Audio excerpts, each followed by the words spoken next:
नई सीरीज की शुरुआत हो रही है, उस पर अनिल जी से राय लेनी है, नए हाई बन रहे हैं, उस पर अनिल जी से बात करनी है, आपको पोर्टफोलियो में क्या करना है ये भी हमें समझना है। पर पहले एक बार ये ग्लोबल पिक्चर समझ लेते हैं।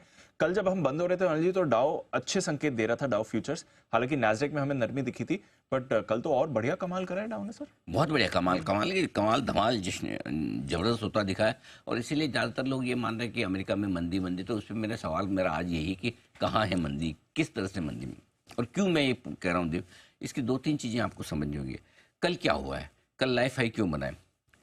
कल अमेरिका का जीडीपी का जो आंकड़ा आया था वो आया 3% पर, उम्मीद थी 2.8% की, तो वहाँ से 20 बेसिस पॉइंट बढ़िया है। पिछली तिमाही में ये था 1.5%, 1.4%, उसके सामने 3%, यानी कि पिछली तिमाही से इस बार की जीडीपी के आंकड़े दुगुने आए हैं और उम्मीद से बेहतर आए। दुगुने आंकड़े आपके लिए आ रहे हैं, इससे ज़्यादा क्या चाहिए पिछली तिमाही से।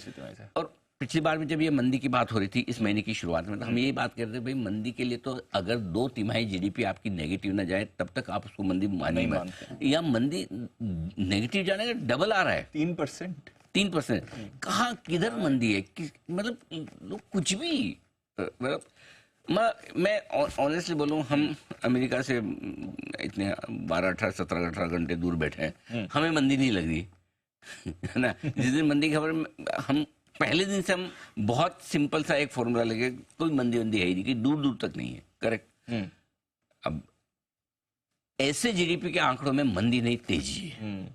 इस हफ्ते डाउ ने लाइफ हाई बनाया 2 बार इंट्राडे में, कल क्लोजिंग बेसिस पे 3 बार लाइफ हाई बना दिया आपने। अब इससे क्या चाहिए? 3 बार लाइफ हाई क्लोजिंग बेसिस। अभी तो 4 सेशन में से 3 सेशन लाइफ हाई पे बंद रहा। अच्छा, थोड़ा डर जो लोगों को है कि नैस्डैक का, अब नैस्डैक में भी दीप देखिए, खाली कल एनवीडिया को हटा दीजिए तो कौन सी मंदी है? एनवीडिया के अलावा बाकी सब शेयर मजबूत है। कल एक और इंटरेस्टिंग चीज़ अमेरिका में अभी हुई, वो ये कि जो 100 बिलियन वाली डॉलर की जो मार्केट कैप की कंपनियां जो होती है वहाँ पर, उस कंपनियों में ज़्यादातर सारी आईटी कंपनियां, 1 ट्रिलियन वाली, 1 ट्रिलियन, सॉरी, 1 ट्रिलियन वाली जो है, वो सारी की सारी 1 ट्रिलियन वाली कंपनियों में आईटी कंपनी, एक्सेप्ट एक अभी बर्कशायर हाथवे पहली बार पहुंची, वॉरेन बफेट साहब की जो कंपनी है, वॉरेन बफेट, उनकी कंपनी पहली बार 1 ट्रिलियन डॉलर पे पहुंची है, जो आईटी से हटकर है। इसका मतलब ये है कि मार्केट बहुत ब्रॉड बेस्ड हो रहा है। और अगर एक एनवीडिया की वजह से ठीक है इंडेक्स थोड़ा हल्का होता भी है, तो ब्रॉडर मार्केट खराब नहीं है।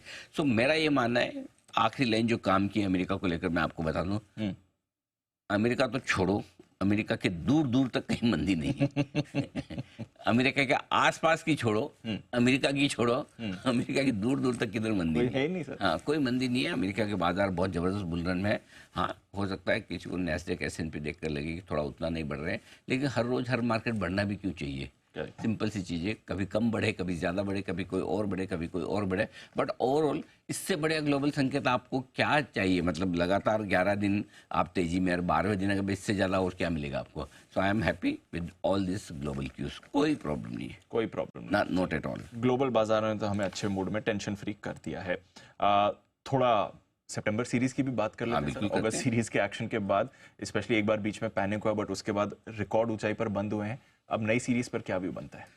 दीप, नई सीरीज का बताऊँ उससे पहले एक चीज़ और बताना चाहता हूँ। आज एशिया एक बार आपके सामने लाना चाहता हूँ पहले, क्यों? चूंकि ग्लोबल की बात कर रहे थे, उसमें एक पॉइंट रह गया। एक बाजार एशिया में आज लाल निशान में नहीं है, सारे पॉजिटिव है। एक भी निक्के आधा % है, हांगकांग 1% है, ताइवान थोड़ा हरे निशान में, सिंगापुर आधा %, कोरिया 0.1%, पूरे ग्लोबल